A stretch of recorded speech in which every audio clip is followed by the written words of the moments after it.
Okay, so I wanted to talk a little bit more about the Jonathan Majors assault arrest, because in the days that have preceded his arrest and arraignment, a lot of people have been talking about this, not really in the context of like speculating like what happened, but more in terms of like what is it gonna do to Marvel because he's the big bad for this phase.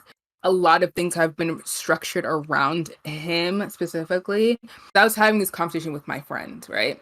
And one of the things that I felt immediately when I heard the news was just real like sadness and disappointment, mainly because of how Jonathan Majors has presented himself as a person who was very thoughtful, focused on the work, very dedicated, a very dedicated actor, but also like wanted to redefine masculinity on screen in his own way, especially as a black man, as a black man who's like a bigger, buffer kind of guy, not having an intimidating stereotypical kind of thing cast on him, but trying to redefine that through the work that he was doing. He seemed very respectful. And so to hear the news was kind of shocking because it was like, wow, I wouldn't have expected this from you. Like, even if the charges get dropped, Disney is so particular about their branding that it's kind of hard to, wiggle their way around an abuse charge. What's crazy is that people like other directors, people who knew him from Yale and from New York, were saying like he was already emotionally abusive, even if he wasn't physically abusive. The lawyer that he has is terrible because they released text or alleged text from the girlfriend saying that this is going to prove his freedom. And it very much seemed like the girlfriend was like an abused woman who was like, saying all the right things to kind of appease this man so he wouldn't like do anything crazy. Like if you read the text, it's very much like obviously we don't know what happened because we don't have the footage.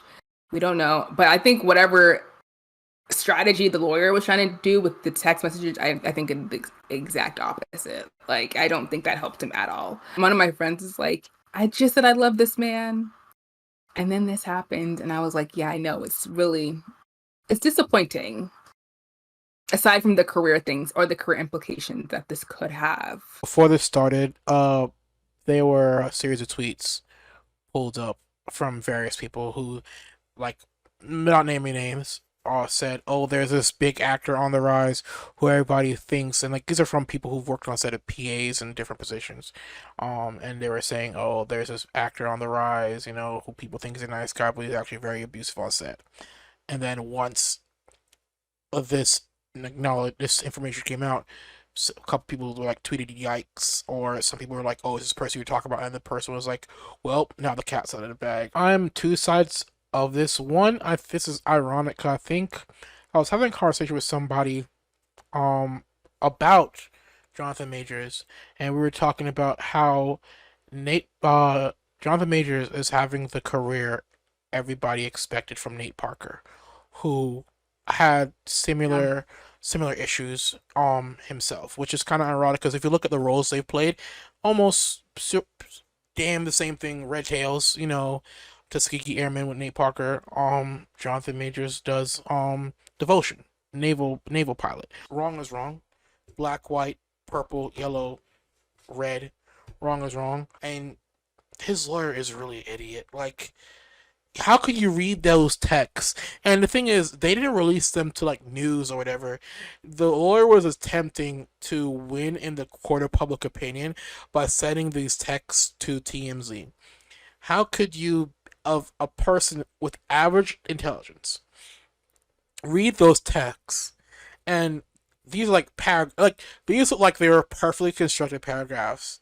I don't know the situation led to it, but to release those texts and think, "Yep, this is what everybody's gonna see, and everybody's gonna side with Jonathan now."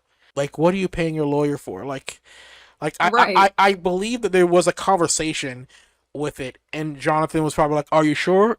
Are you sure?" And I was like, "Yeah, yeah, no, yeah, yeah."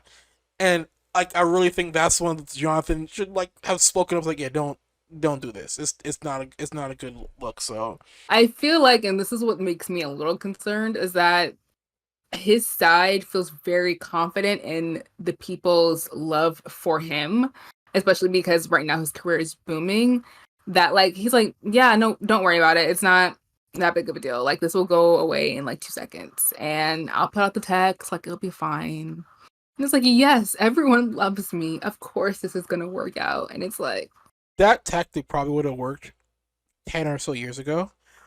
But the way information disseminates and how social media has changed our access to information at such a rapid pace, and how we've as a society in the wake of Me Too and a whole bunch of other social movements, we've become more aware of the tactics of domestic abusers, because it seems to be like this is one of mm-hmm, those deny and blame it on the victim kind of things. mm-hmm. Um, yeah, had this been like 10 years earlier, it might have worked, but it's not going to work now because everybody's more aware and more understanding of these kind of situations. I do think in terms of like Marvel and what they're gonna do, I think that's one of the downsides of having an interconnected cinematic universe where it's like you are hiring people to be in your movies for the next like 5 to 7 years or Yep. whatever. And it's like now you have to deal with this. They haven't said anything yet. I think they're gonna wait until the court date to decide like what they're gonna do moving forward. But like multiple shows and movies have been planned around this one character, so I don't know. But DC, it's kind of different because like they've never professed to be family friendly. Like they don't care. And then they also made the choice to build their new cinematic universe around him after everything had gone down. So that was their choice. They didn't need to do that. So good. This goes beyond Marvel, because if you see now Creed 3, they're doing their promotion for the movie being on streaming platforms. Majority Hmm. of the promotion you see online features, of course that stuff is, edited earlier, but we can tell due to this a lot of stuff got re-edited. The majority of the clips and stuff is just featuring Tessa and Michael B. Jordan. Most likely knowing that Jonathan Majors' character was a featured part of the film, he was probably involved in a lot of those promotional materials, and now they're not there at the core. There are two people involved. One of them is a young lady. She's a victim. Let's first and foremost be aware of that.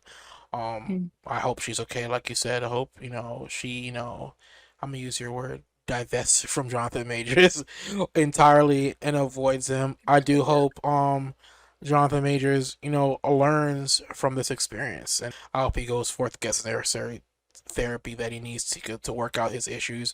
I hope he gets the necessary help he needs as well, to come out of this as a better person. Did you like that clip? Well, you can listen to the entire podcast because the 16mm Film Crew podcast is available on all major podcast platforms.